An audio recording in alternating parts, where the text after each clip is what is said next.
Hey, what's going on? It's Kyle Henderson of BamaInsider.com coming to you at 1:40 a.m. on Sunday.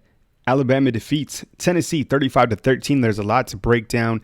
How I'm going to do this particular podcast, video, whatever you want to call it. I'm going to pipe in Nick Saban. We're going to talk about Nick Saban, explain what he was talking about during his post-game press conference. I'm going to pipe in some Trayvon Diggs comments, Brian Robinson, Terrell Lewis. You can watch all those videos on BamaInsider.com or go to our YouTube channel. Be sure and give us a thumbs up, a like, and subscribe. Let's go through some stats real quick and kind of break down this game and some takeaways. So Alabama 35, Tennessee 13. Alabama had 23 first downs. They're usually floating around 20, 25, 27 first downs, but you see the passing yardage and the overall yardage really took a hit. I mean, Alabama has played in now 7 games, and in 5 of those games, they hit over 500. Now, in this game, it was a season low, just 373 yards of total offense off 58 plays. And a big reason for that was Tua Tagovailoa exiting out in the second quarter. And I'll get to that right now. It looks like he's going to be out 1 week. That's what Nick Saban said. So you can pencil him out for Arkansas, and it bodes well for Alabama because Alabama has a bye week after Arkansas. So you get past Arkansas, right? And things didn't go particularly that smooth when Tua was out, right? And we can talk about Mac Jones' play. Sound off in the comment box. What do you think about Mac Jones and how he fared against Tennessee? Obviously, when the game started, it seems like he was overwhelmed. Tennessee took advantage of his inexperience playing in a big-time atmosphere like that. But I think as the game went on, he settled, and you really saw Alabama's running game really step up. And I thought Najee Harris did a fantastic job. 21 carries, 112 yards, back-to-back 100-yard games. 2 touchdowns, also caught the football out of the backfield very well. And, the running game for Alabama, they came through. It seemed like they had more yards. I mean, they only had 140 yards in the game. But let's start out with Nick Saban's press conference, and then we'll break it down, and then we can kind of analyze this game in its entirety right here on BamaInsider.com. How's everybody? Well, I'm really proud of our guys, the way they competed in the game, kept fighting in the game, had to overcome a lot of adversity, in this game. Huge swing in the first half when, we got a 1st and 2 at the 2 and throw a pick, and we actually have a chance to go up to 14-0, and then they run it back 50 yards and go score a touchdown on that drive. So that was a big swing, and then it was a huge swing. Diggs was a return for a touchdown on 4th and 1 at the 1. Great goal line stand by our players down there to even be in that situation. But I was really pleased with the way our guys grounded out, found a way to win. I thought Najee really ran the ball well in the game. Offensive line did a pretty good job on the direct runs. That really was helpful to us, and I just really pleased with the way this is the first time we really had to grind one out. And I think what Nick Saban is talking about, I mean, the grinded out factor and the fact that they did have to face some adversity, because this team did face plenty of adversity during the start of the season, losing their 2 talented inside linebackers to injury. And he's going to talk about the inside linebackers towards the end of his post-game press conference. Alabama certainly had to dig it out. I mean, this was a tough game against Tennessee. I think Tennessee is a team that was trending upward.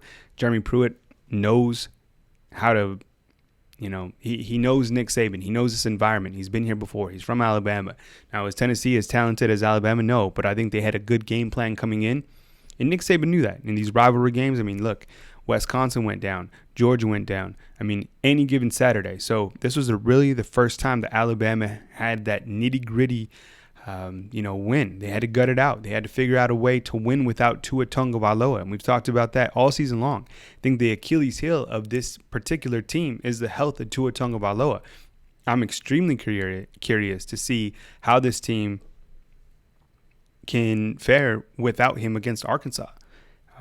I don't think it's going to be a 35-point favorite, right? When they release the odds, I think, you're probably still looking at a 3-touchdown favorite, but can Alabama win without Tua Tagovailoa? And we're about to see that against Arkansas. They proved it today. Mac Jones came in, did his thing. He was 6 of 11, passing 72 yards. Before Tua exited, he was 11 for 12, throwing just 1 interception, That was his second interception on the season. That was almost taken to the house for 155 yards and no touchdowns. This is the first game he did not throw a touchdown on the season. Here's let's continue with Nick Saban. And we really had to make plays. I think the defense played a lot better, except for one situation in the game, which is third down. I mean, we had too many opportunities to get off the field on third down. I think they were 7 of 15 on third down, which kept a lot of their drives going, and that helped them, maintain possession of the ball, and in some cases, affect field position. So, Mac, did some good things, and we think Mac is capable. So we got a lot of confidence in Mac. I think the players have confidence in Mac, and Tua will probably be out for a week. I don't know the extent. He's got a twisted ankle, but I think it's probably not going to be able to play for this next game. So we'll just. I know he's going to get another MRI and all that in the morning, and then they'll decide exactly what to do, from there. I want to hear from you in the comment box. What do you think about the Alabama quarterback situation right now? Would you like to see a player like Tagovailoa get more reps against Arkansas? Would you like to see maybe Alabama split up the reps at quarterback, or do you have faith in Mac Jones? I mean, you see a lot of these players that we spoke to after the game talking about their respect for Mac Jones and that they do believe in him. In fact, here's Brian Robinson talking about Mac Jones. When he came in, he was just a little nervous. We had to pick him up. As the more he played, he got a little bit more comfortable in the game and started to make plays. So, we just got to keep him up, keep him motivated so he can, come out strong next week. I mean, you look at Mac Jones. I mean, he's a guy who Nick Saban has said time and time again is far out ahead of these other quarterbacks. Tonight, I mean, he was serviceable. He did what he needed to do. He played, the later part of the second quarter, and then he played the third quarter, played the fourth quarter, did a good job. Alabama even sprinkled in and got Slade Bolden a touchdown. Slade Bolden threw a touchdown. I know he's a fan favorite. But I want to hear from you in the comment box. What do you think about Mac Jones? What do you think about possibly Tagovailoa getting in against Arkansas? I want to hear from you in the comment box. Let's continue with Nick Saban. And I guess before we do that as well, this injury for Tua, I mean, Nick Saban says that it's not the same ankle that he had surgery on. So it's another high ankle sprain. It looks like it's not going to be too serious. And good thing is Alabama has that bye week after Arkansas. So let's continue with Nick Saban. We didn't really have Will Reichert, may have re-injured, He said this thing never hurt him at all, punting. He was a little skeptical about kicking. So even though he has kicked some, and he kicked in pregame, punted in pregame fine. And, then I think he might have re-injured himself, but we don't know the extent of that injury, either. Now, the Alabama punter for this particular game, it started out as Will Reichert, and as Saban explained, it looked like he got hurt again. So, I mean, I know Alabama fans are, they've had to deal with so much almost drama at the kicking position, right? And Tony Tsoukalas and I were talking about it, and Alabama has 99 problems at the kicking situation, but Ty Perrine ain't one. He's the new Alabama punter. Came in, he's a walk-on. And 2 punts, 93 yards, 46.5 average. Those were some booming punts. He even had a tackle. Nick Saban's going to talk about him here in just a little bit, but I think this was a good showing from a walk-on kicker, and I'm pretty confident that Alabama has finally found their punter going forward. We'll continue with Nick Saban. But I thought it was a great atmosphere out there. Tonight our fans were really supportive, great spirit, great energy in the stadium. I kind of like the lights and all that. I know somebody's going to ask me that. As long as they got the good ones on when we're playing, I'm good.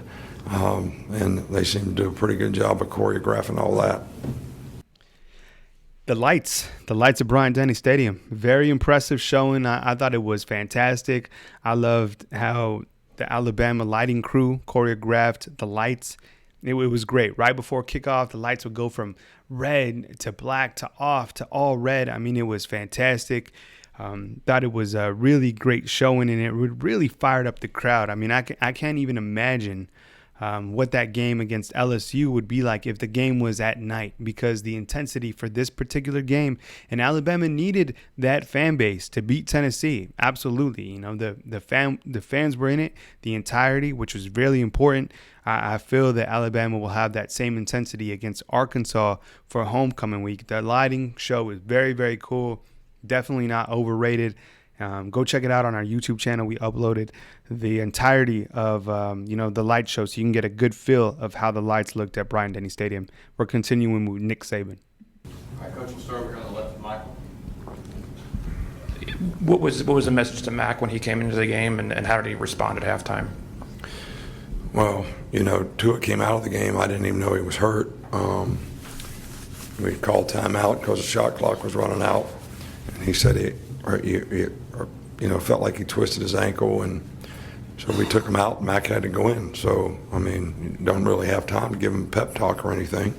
I think when you're a backup player, you got to be ready to go in. That's why everybody's got to prepare well during the week and be focused on what they have to do to go in and be able to execute.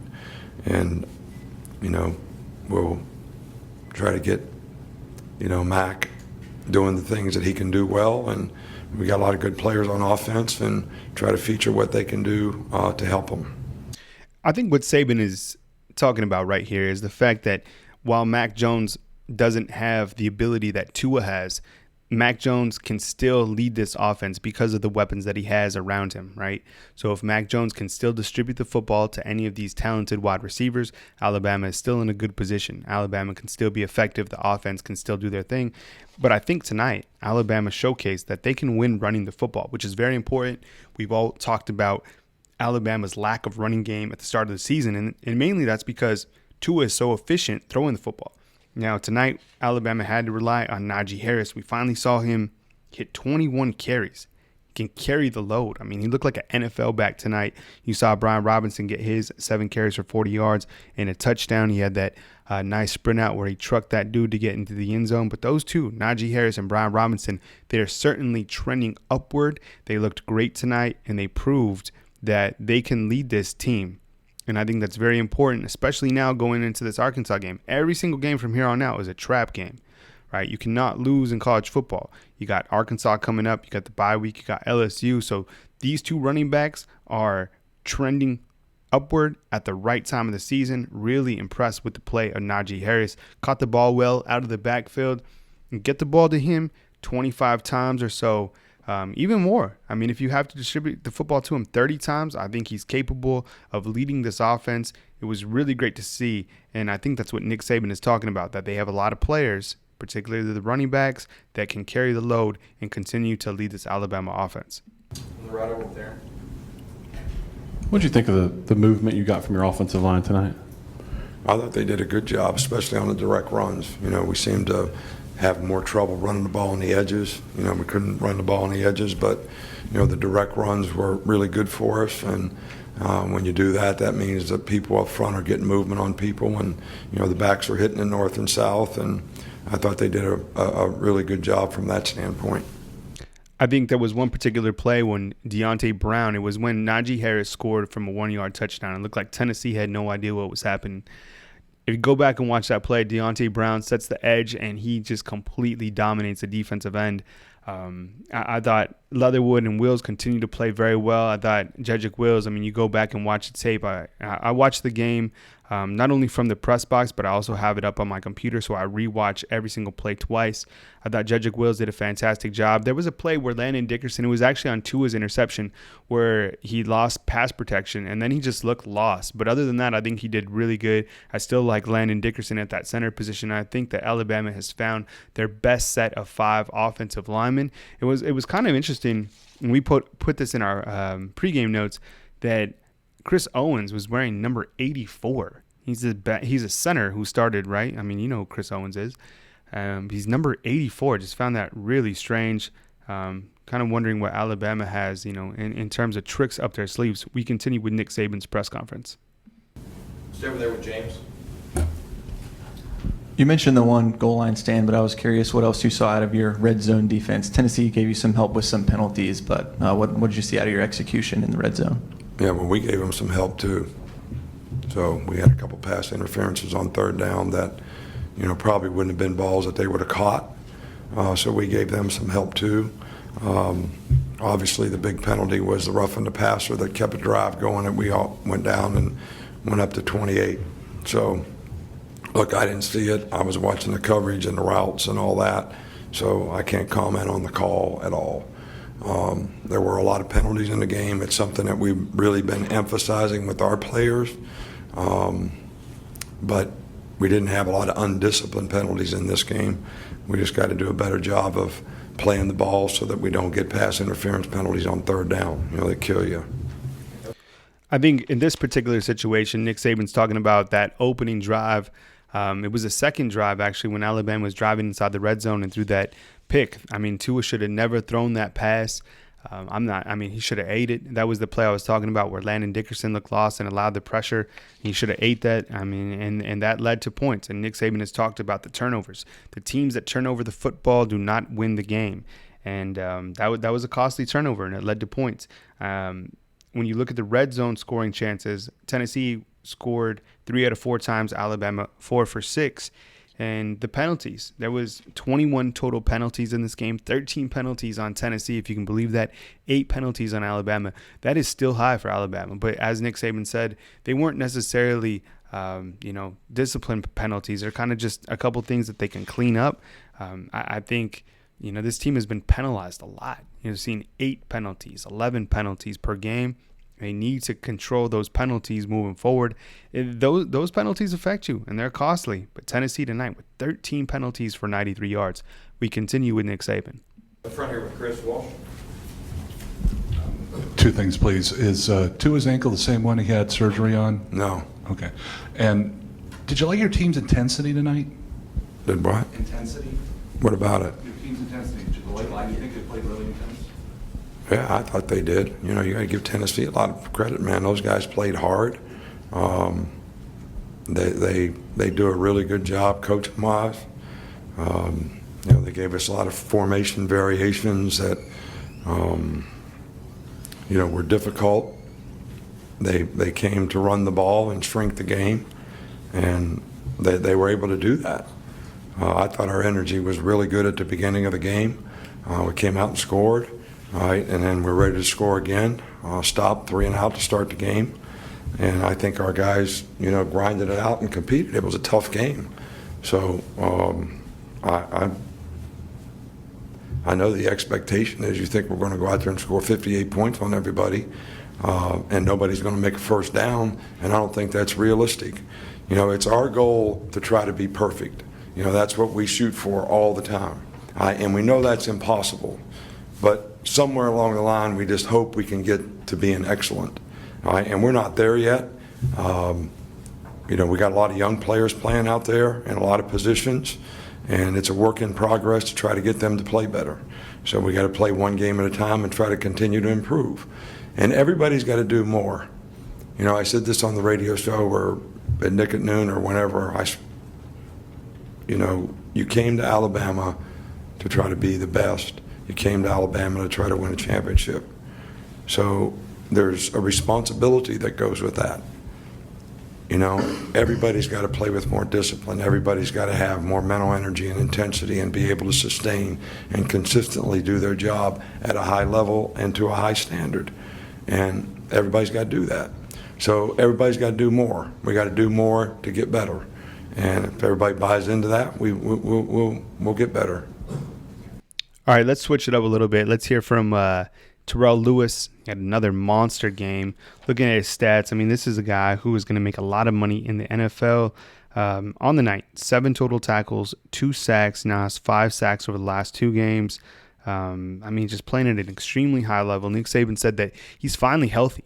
And the way that he's playing through the roof. And that is a huge positive for Alabama's defense.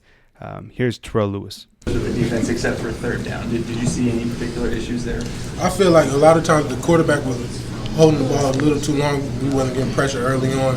They kind of came out and his hand was in Charlie protection a lot, chipping us a lot.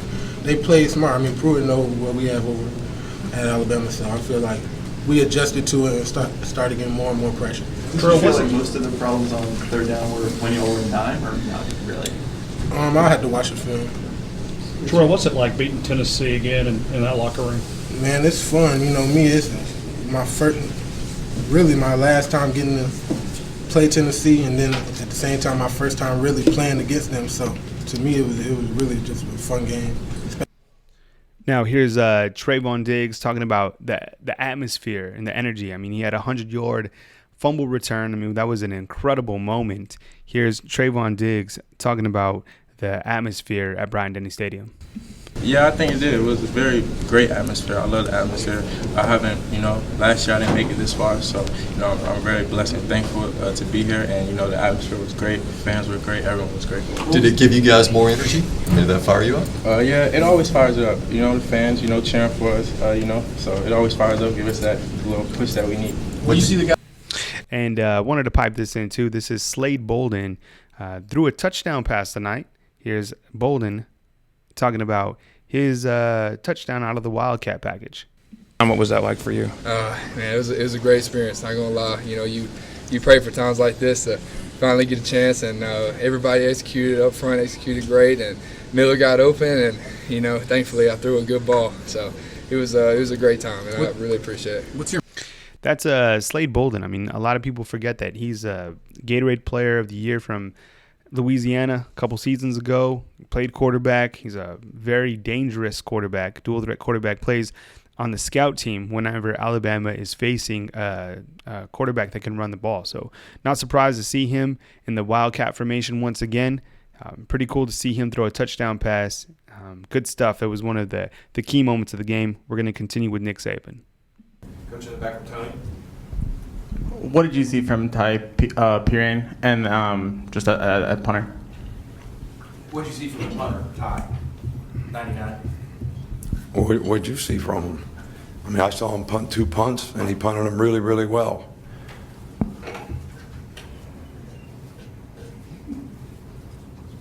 I mean, really well. So we're happy to see that. He's a guy that's just a walk-on that, has gotten better throughout the course of the year, and we thought that it's time for him to get an opportunity based on some of the struggles that we've had at that position, and I thought he responded really well. All right, that's Nick Saban talking about Ty Perrine, and our team writer, Tony Sucala, said has the whole backstory. If you want to read more about Ty Perrine, Alabama's walk-on punter, go to BamaInsider.com. He booted the ball. I mean, we talked about it earlier in the program. I mean, 2 big punts. He had 93 total yards punting, 46.5 average. Will Reichert had that first punt and went 33 yards. It was an ugly punt, but Ty Perrine came in, put some hang time on it. Looks like Alabama's found their punter. He's only a freshman. He actually ran down the field, and he had a tackle as well. Nick Saban said, what'd you see? Yeah, of course. Yeah, he booted the ball. And it looks like Alabama has a punter, which is gigantic news. Probably the second biggest note after this game following the status of Tua Tagovailoa. We continue with Nick Saban. Coach, we're going to finish up in the middle right here. Tennessee. Shane Lee has had 2 good games in a row. I was wondering if you could comment on his performances recently and just the linebackers as a whole being so young and how they've played as of recent. So you say he did have 2 good games in a row? Good. Then that's your evaluation, so that's good. How do you know he had 2 good games in a row? Who said that? Who told you that? I mean, we're pleased with his progress. He's making progress. There were some mental errors that were made out there today by those guys that, gave them an opportunity to make some 25-yard runs. So we need to get those things corrected. I'm pleased with the progress these guys are making. But, the one thing about these guys that I don't think anybody realizes is we had 3 linebackers who had experience and had played around here. One of them went out for the draft. The other 2 got injured for the year. We don't have one guy past those that ever played in a game. So these two freshmen are out there every day in practice. They don't even have somebody in front of them that can sort of give them a good example of how they need to do it. Does that make sense? So they got to learn everything through their experiences. And it's a work in progress. And every game we get different stuff. And when you understand the basics of what you're supposed to do, then you have a lot better, easier time trying to adjust in the game.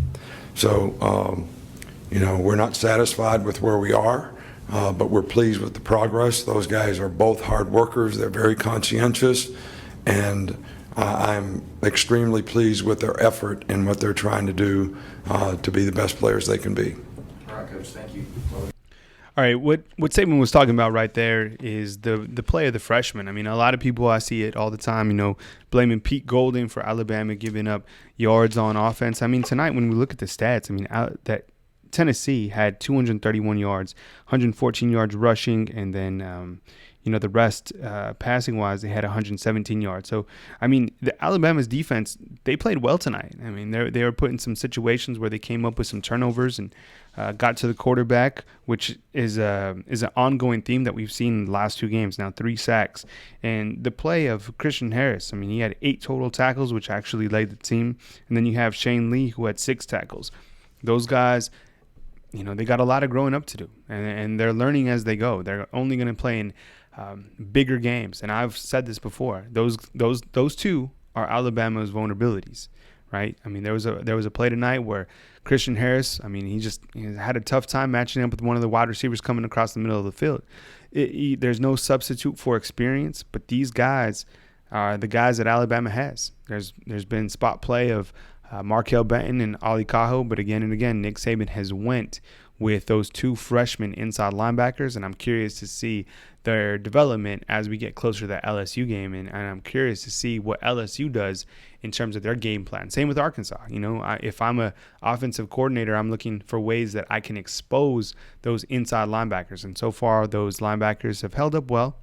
They're not playing perfect, but they're holding it down. And what else can they do? I mean, these are the guys that Alabama has, and it's really remarkable to see all the freshmen that Alabama has played during the 2019 season. I know there's a lot of people out there that say Alabama freshmen don't play. Well, Alabama has played 8 freshmen, started 8 freshmen this season, which is really, really incredible.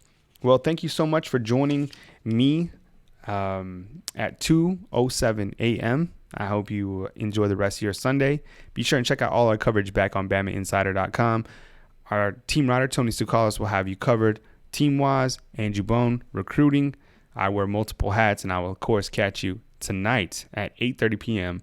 for the call-in show. I want to discuss Alabama and Tennessee with you and get prepared for Alabama's next matchup against Arkansas. Coming to you from beautiful Tuscaloosa, Alabama, this is Kyle Henderson. I will talk to you guys soon back on BamaInsider.com.